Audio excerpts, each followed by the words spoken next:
દિવાળીના પાવન તહેવારના અવસરે સુરત મહાનગરપાલિકાના ફાયર વિભાગના જવાનો શહેરીજનોની સુરક્ષા માટે સતત કાર્યરત રહે છે।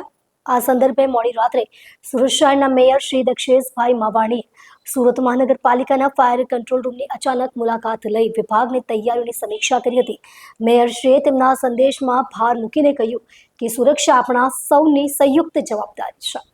આ અચાનક મુલાકાત દરમિયાન મેયરશ્રીએ ફાયર વિભાગના અધિકારીઓને જવાનો સાથે તહેવાર દરમિયાન શહેરમાં સ્થાપિત સલામતી વ્યવસ્થાઓ અંગે ઊંડી ચર્ચા કરી। તેમણે ફાયર કોલ્સની હાલની પરિસ્થિતિ, એક્શન રિસ્પોન્સ સમય અને તત્કાળ બચાવ કામગીરી માટેની તૈયારીઓ અંગે વિસ્તૃત માહિતી મેળવી। દિવાળી દરમિયાન શહેરના વિવિધ વિસ્તારોમાં થતી આગ અને અકસ્માતજન્ય ઘટનાઓની ત્વરિત રીતે હાથ ધરવા માટે શહેરના 25 ફાયર સ્ટેશનો 24 કલાક સતર્ક સ્થિતિમાં કાર્યરત છે એમ જાણકારી આપવામાં આવી। મુલાકાત દરમિયાન મેયર શ્રી દક્ષેશભાઈ માવાણીએ ફરજ પર તત્પર રહેતા તમામ ફાયર જવાનોને તેમના સેવાભાવ, પ્રતિબદ્ધતા અને ઉચ્ચ જવાબદારીના ભાવ માટે અભિનંદન પાઠવ્યા। તેમણે જણાવ્યું કે તહેવારોના આનંદમય વાતાવરણમાં પણ પોતાના પરિવારથી દૂર રહીને શહેરની સુરક્ષા માટે સતત કાર્યરત રહેનાર ફાયર જવાનોનું સમર્પણ ખરેખર કાબિલે તારીફ છે।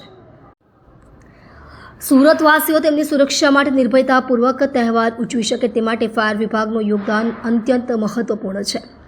મેયર શ્રી સુરત શહેરના નાગરિકોને દિવાળી અને નૂતન વર્ષની શુભેચ્છા પાઠવતા એ સંદેશ પણ આપ્યો કે તેઓ આ ઉજવણી આનંદ અને ઉત્સાહ સાથે કરે, પરંતુ સલામતીના નિયમોનું કડકપણે પાલન કરે। તેમણે શહેરવાસીઓને ફટાકડા ફોડતી વખતે વિશેષ સાવચેતી રાખવી, બાળકોને વધુ દેખરેખ હેઠળ રાખવા અને કોઈ પણ આપત્તિ જણાય તો તરત જ ફાયર કંટ્રોલ રૂમ નંબર 101